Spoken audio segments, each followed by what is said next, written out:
Ladies and gentlemen, boys and girls, children 18 plus, you are tuned into the Loan Officer Podcast.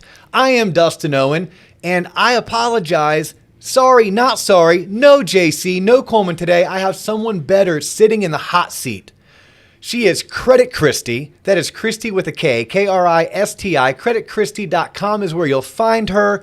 She is a loan officer. I am. She is a credit expert. I am. And she has a passion for helping people with their personal finance. I do.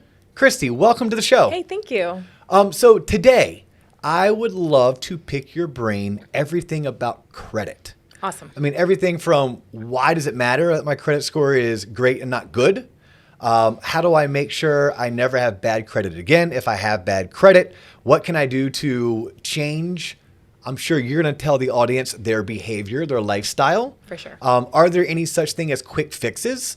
More importantly, are there certain gotchas out there that I should be aware of?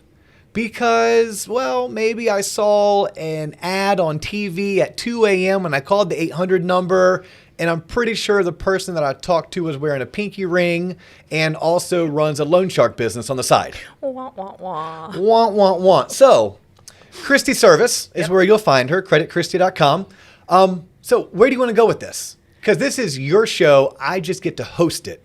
But it's all about credit, and it's all about you. So much fun. Thank you. So I'd love to start with sharing some of my number one tips for credit and also make a warning.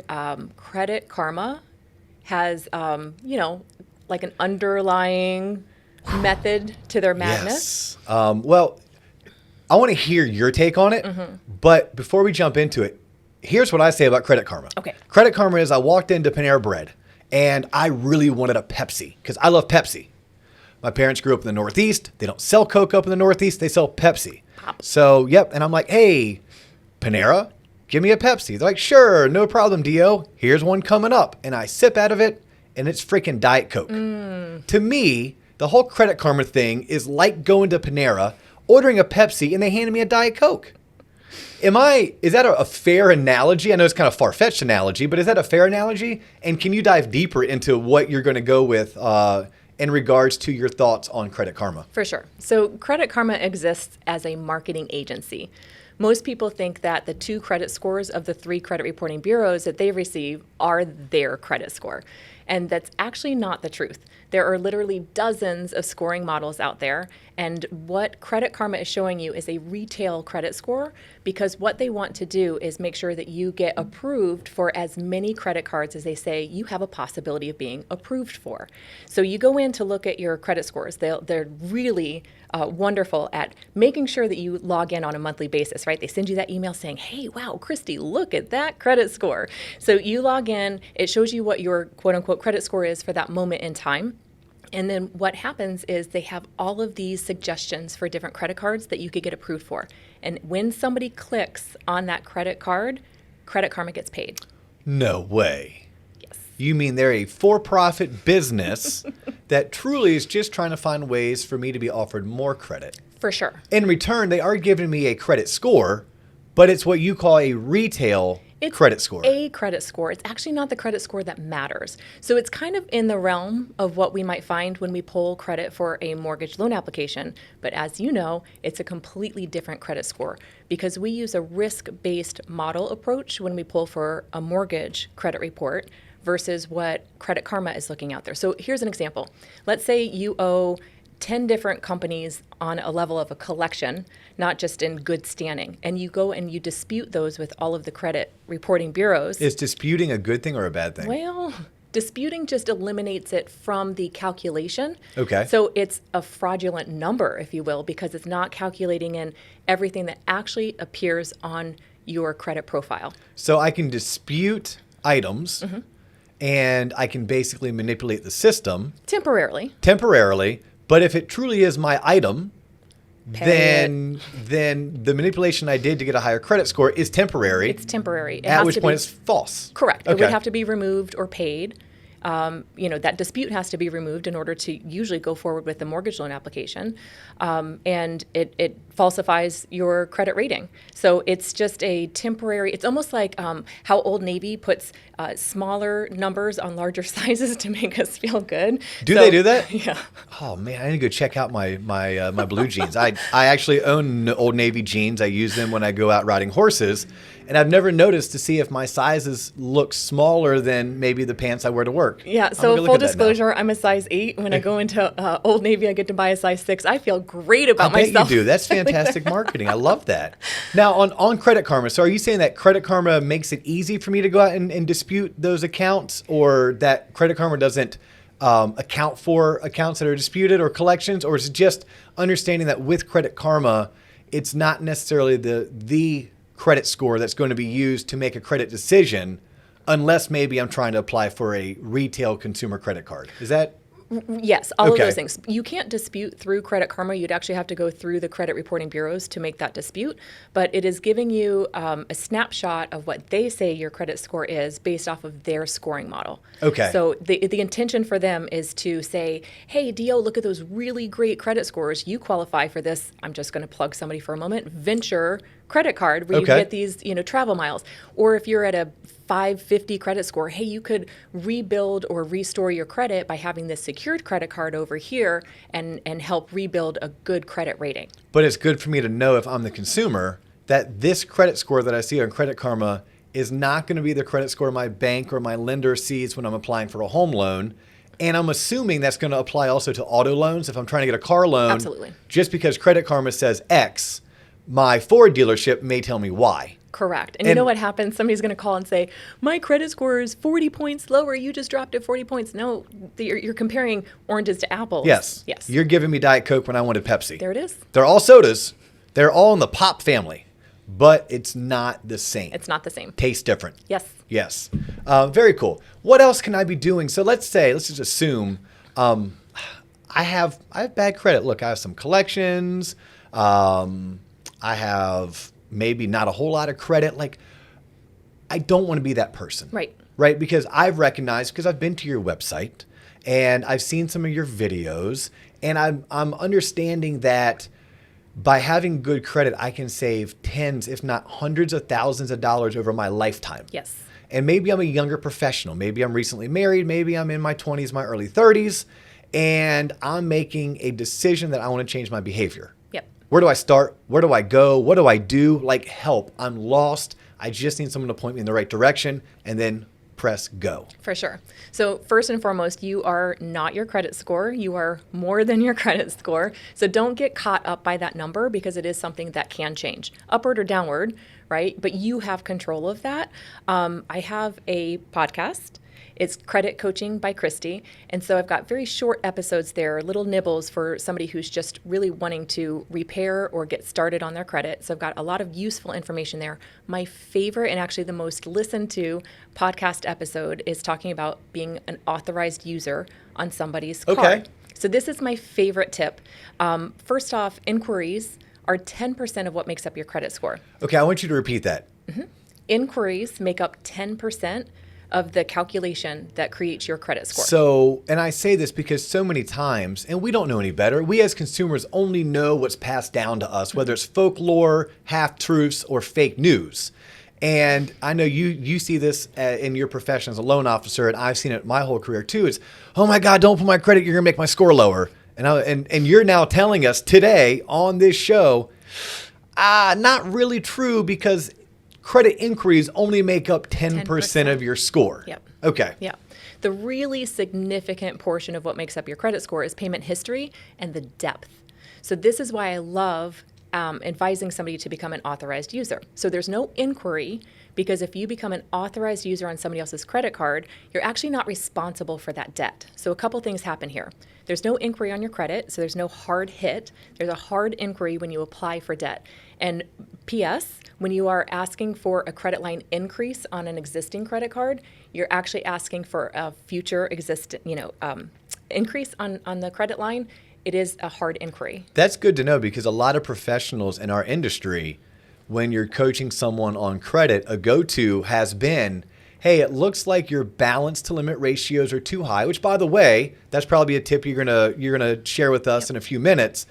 But a trick was increase your limit.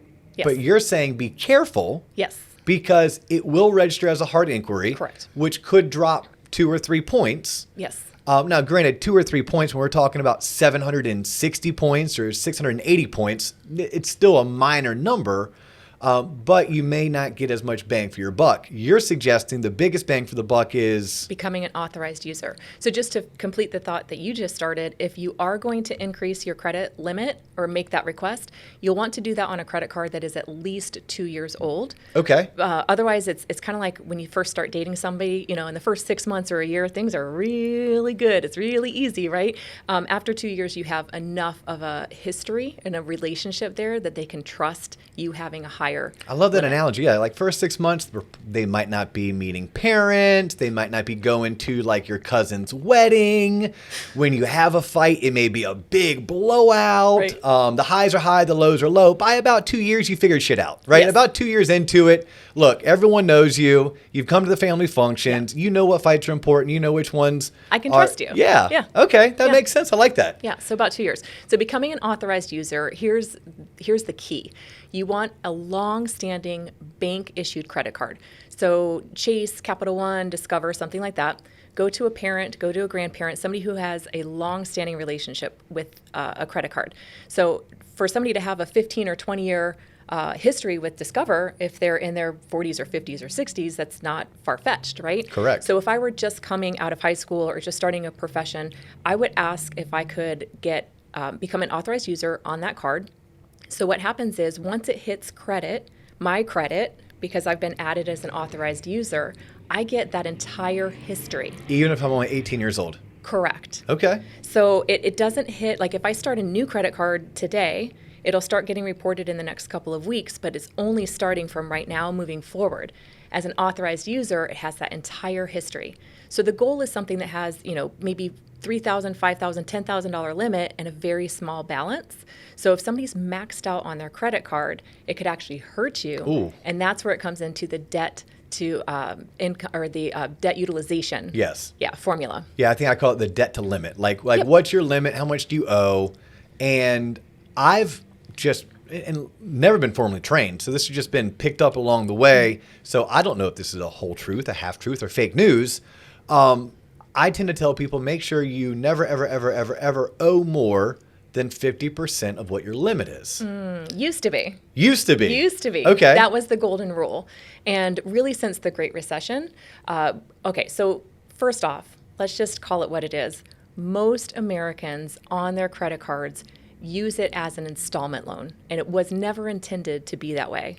Okay. So most people carry a large balance, almost maxed out on their credit limit, and they just feed that baby every single month. So they're kind of treating it like an installment loan. Well, an installment if they quit using it. If they don't quit using it, at this point, to me, they're using it to live beyond their means. Correct. And that's just it. Most of us don't follow a household budget. And if you don't follow a budget, you don't necessarily know where your income is outflowing. So there's usually more month left than there is money. And that's why we wind up with this balance on credit cards. Okay, so you just mentioned budget. Coleman and I have done at least one. I'm going to look. He's behind camera. Coleman, can you remember? Has it been 2 or 1? On budgeting? Yeah, on budgeting. I think we've done 2 episodes already. This is episode 42 or 43. Yeah. If we have time, depending on how much longer we have on credit, could you stay and do another episode where we talk in depth about budgeting? Absolutely. And Okay. I have a fantastic budget that I can share as well. Yep, and this is the anti-Dave Ramsey Yes. budgeting. Dave. Awesome. No, let's save this. Let's save this because I want to stick to credit because our listeners have been craving for something on credit. Okay. And I know enough about credit to get me in a sticky situation or out of a sticky Dangerous. situation, but it's not enough to be like, yeah, I'm going to go out and buy Right. my own domain, DO's credit. No, you are Credit Kristi. Yeah. I'm not. So let's stick to credit. But then if we have, we're going to make the time to do one on budgeting. Super. Okay. That's called foreshadowing. And we're going to foreshadow to a next episode or episode 2 away from this one at which point we're going to jump into budgeting Awesome. with Kristi. Super. All right. So back on credit. So- we're talking about authorized users. Yep, becoming an authorized user is the best way. So if you are applying for debt, that debt that is carried by the owner of that credit card is the one that's responsible. So I don't actually have to use that payment against you as far as monthly debt, carrying debt. So it helps also if you're applying for, say, a mortgage or an auto loan or something. It's not held against you like it would be a car payment or your own credit card. Perfect. Yeah. And then back on the topic of balance to limit. Yes. So balance to limit, you told me my thought process is old school. Right. I love being OG, so that's totally fine by me. My thought process is old school. It used to be never, ever, ever, ever charge more than 50% of your limit. So if your limit was $1,000, never owe more than $500, even if you're going to pay it off in full. Used to But be. you're saying it used to be. Yes. So what is it today? Now the golden rule is 30%. Okay. Yep. Wow. Yep. 30%. I can tell you most people aren't there. No, well, and the problem I find is a lot of people, they have starter credit cards. A starter credit card has a limit of $500, $800, $1,000. And, well, it's COVID, so we're not booking cruises. But let's say COVID wasn't around and we're booking that Caribbean cruise. Well, for my girlfriend and I, my spouse and I, my husband and I, it's $850. Well, I have this credit card. And I get points, and they go and they put $850 on this credit card that's $1,000 limit, knowing they're going to have it paid off. Well, Let's say they're super responsible, oh, okay. and they're going to have it paid off in the next three months. Okay. But In the meantime. they have a maxed out credit card. In the meantime, they're 680, which is average, right? Average credit score is 680. Is that a fair assessment? We're a little bit below that in the state of Florida, but on a national level, it's about 680. Yep. So that 680 average credit score is now 650. Yep. For no reason besides, hey, I want to take this cruise. I'm going to put it on this credit card. I've never missed a payment. Yep. But maybe I've done it with this credit card and 2 others. They get punished. Yeah. Yep. Okay, so 30%. That's rule of thumb. Like that is a ding, ding, ding, like rule of thumb. Never, ever owe more than 30% of your limit. And that's where authorized user cards come into play. Because if grandma's Discover card has a $5,000 limit, but she only puts gas and groceries and pays it off every month, you're actually tapping into that allotted credit. So this authorized user thing is amazing. So especially if it's Granny, because Granny drives 17 miles a month, Right. and she gets gas once a quarter. Right. Granny has this Discover card that she's had for 20 years. That she's never missed a payment on, that her balance to limit ratio is like she's at 10% ever of what her limit is. I get to tap into that for all the benefits. But you're saying if I called you up to apply for a home loan, you wouldn't have to count Granny's debt against me. Correct. We would just have to prove, oh, that's an authorized user. And it will report that way on Okay. the credit report. Very nice. Yeah. What other tips and tricks that, again, like thinking of, I wish this was taught to me up front. I wish more people had access to this information. Like the easy one is this, guys. And I'm not even going to let Kristi say it. I'm going to say it. I'm going to steal her thunder. Pay your damn bills on time. Amen. Right? That's a great way to have good credit. Let's start there. But I know from experience that doesn't always happen as easily as it's said.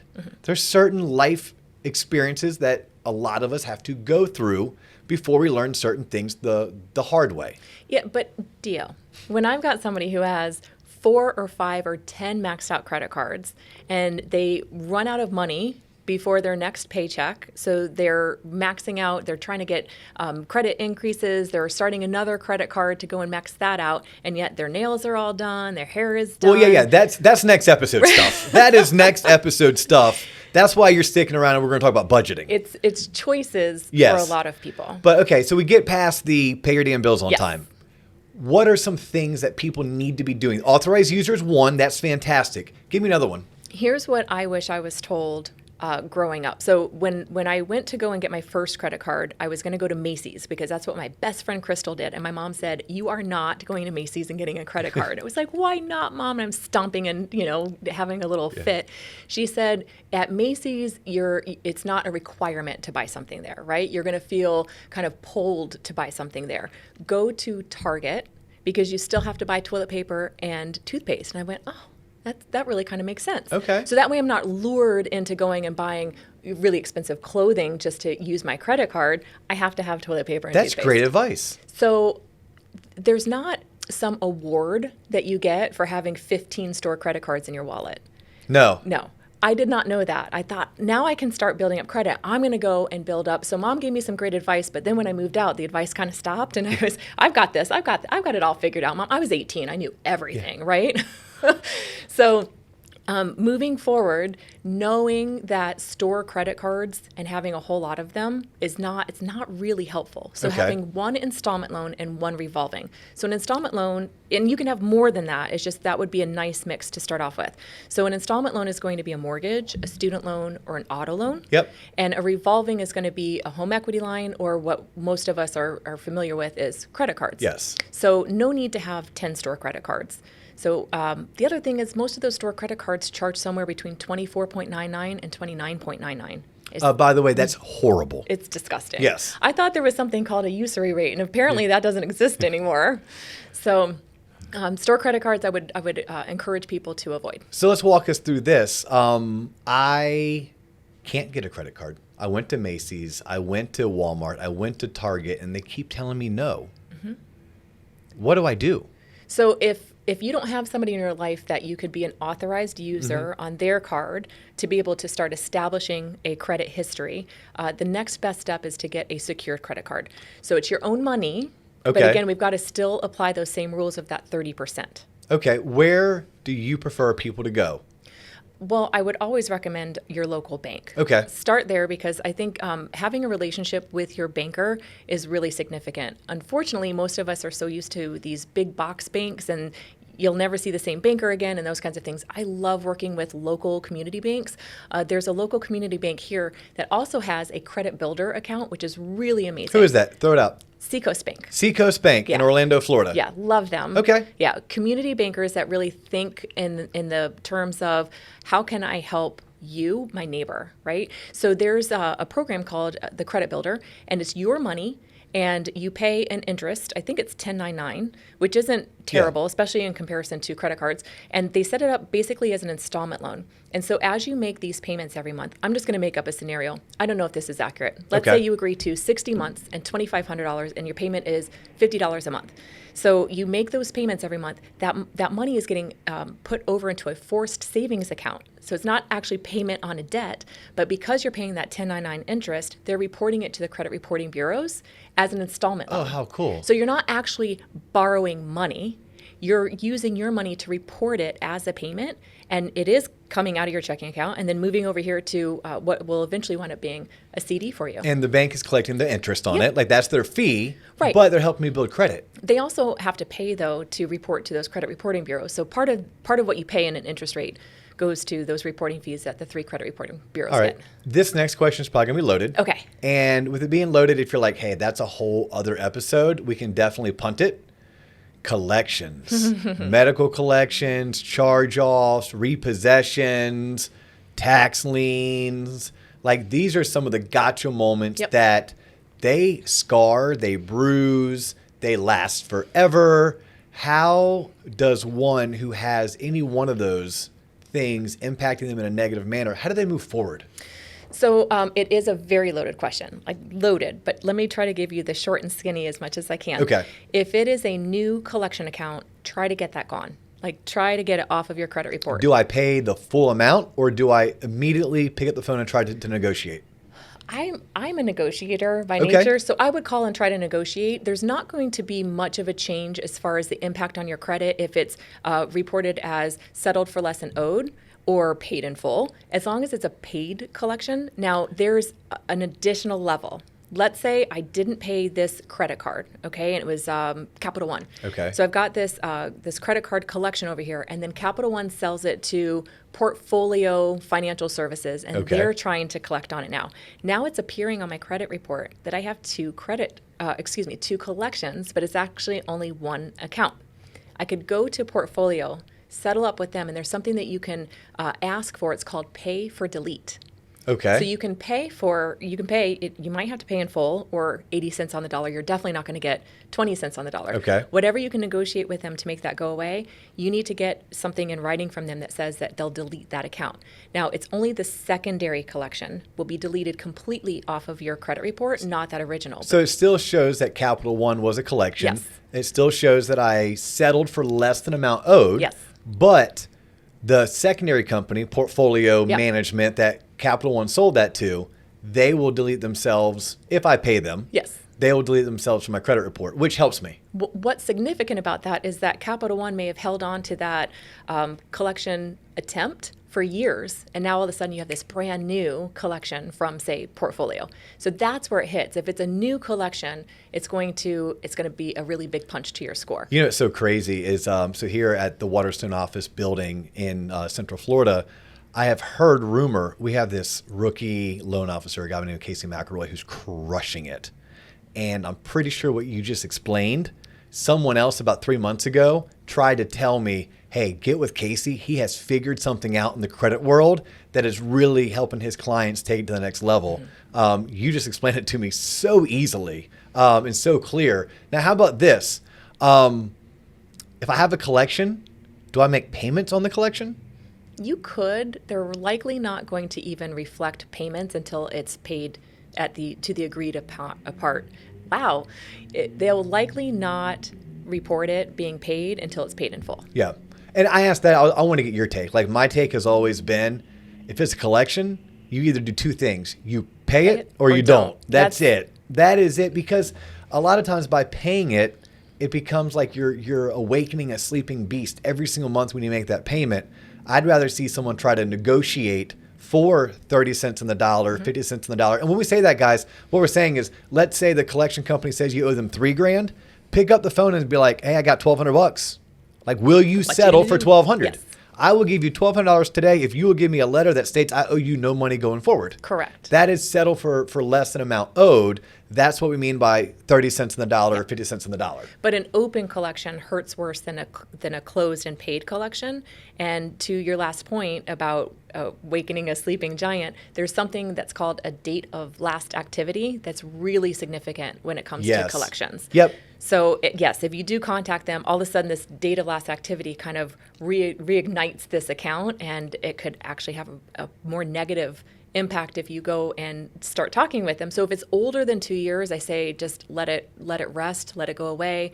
If it's a medical collection, it doesn't have to be paid at all, right? But it still has. Here's what bothers me about the credit. Well, there's a lot of things that bother me about the credit reporting bureaus.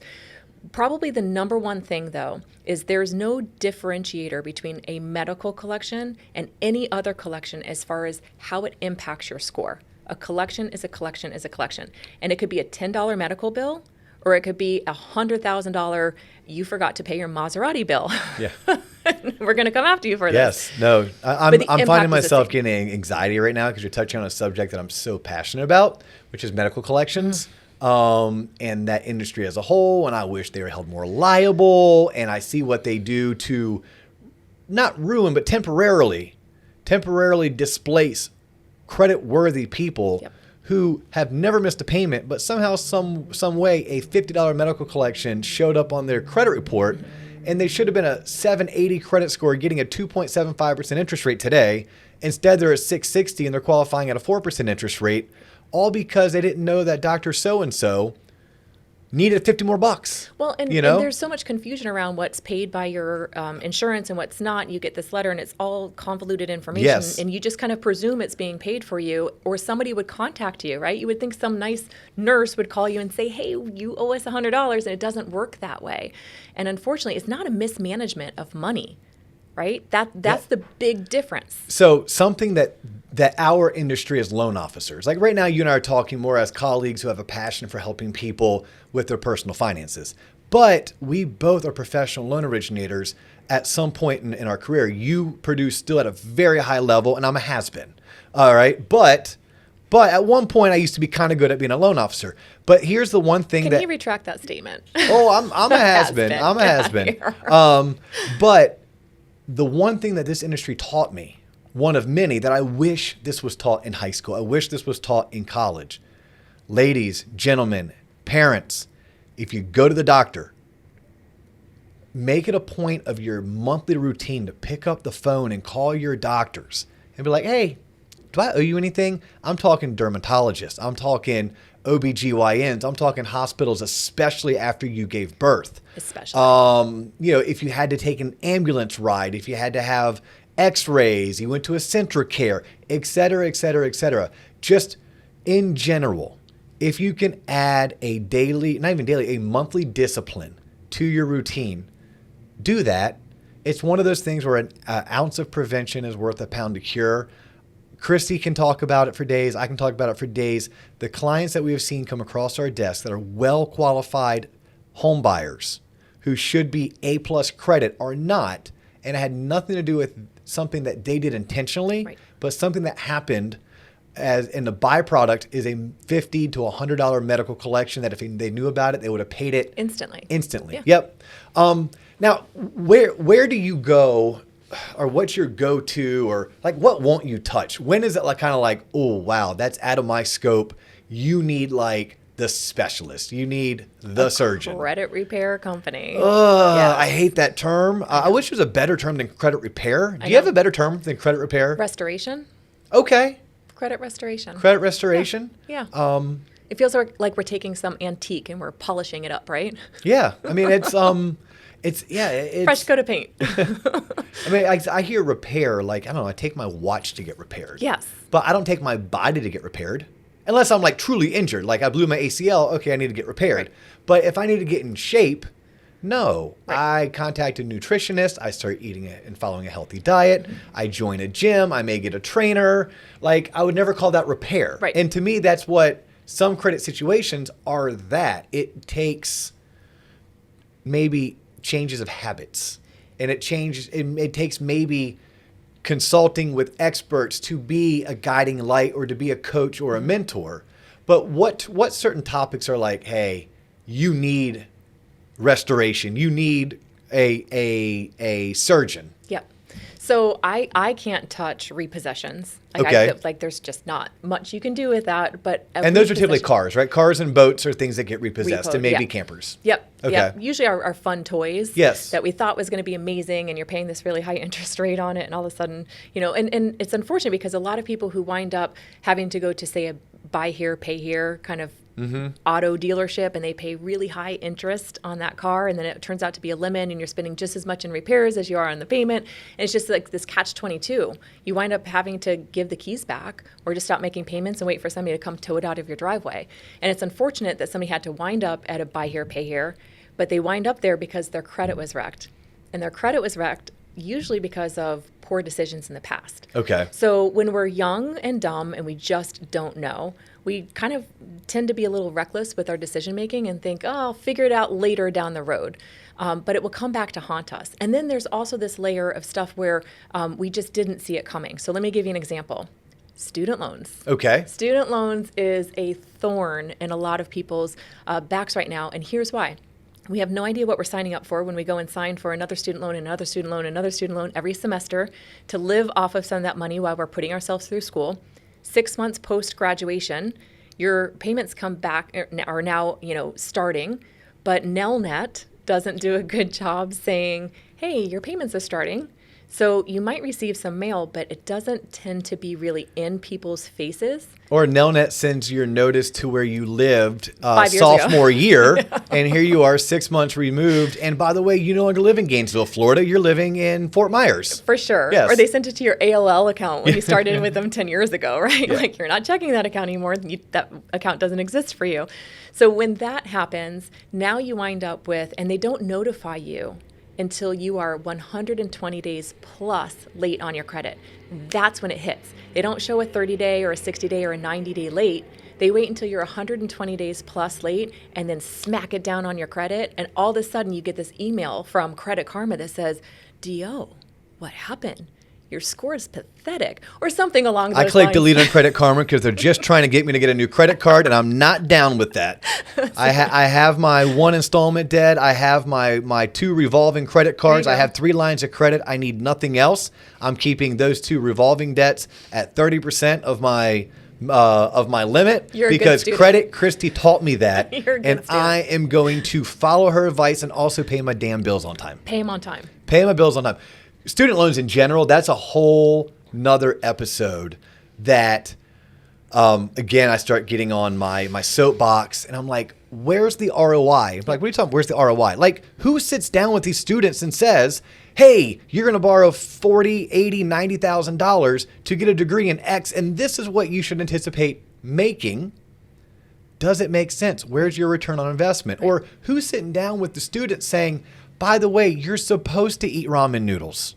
You don't necessarily need money for 4 meals at your local favorite Darden restaurant every single day when you are going to college. No, eat PBJ, eat ramen noodles, go hungry a day, work a part-time job. Like maybe your student loan should only be for the essentials, whatever you can't cover. You know what I used to do?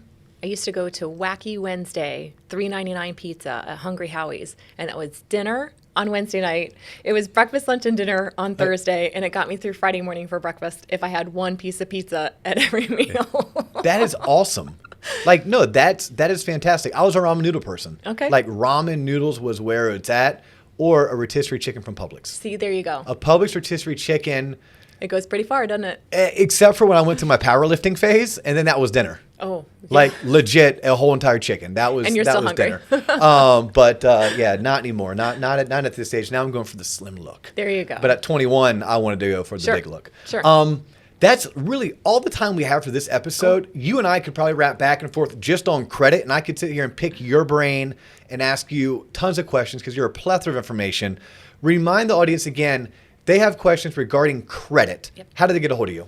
So you can email me at questions@creditkristi.com. And so Kristi is Kristi. I am not a credit restoration company. I just happen to know a whole lot about this one thing. I have creditkristi.com, and then the podcast is Credit Coaching by Kristi. I'd love it if you follow me. Yes, please do. Follow the podcast. Hit her up if you have any questions when it comes to credit.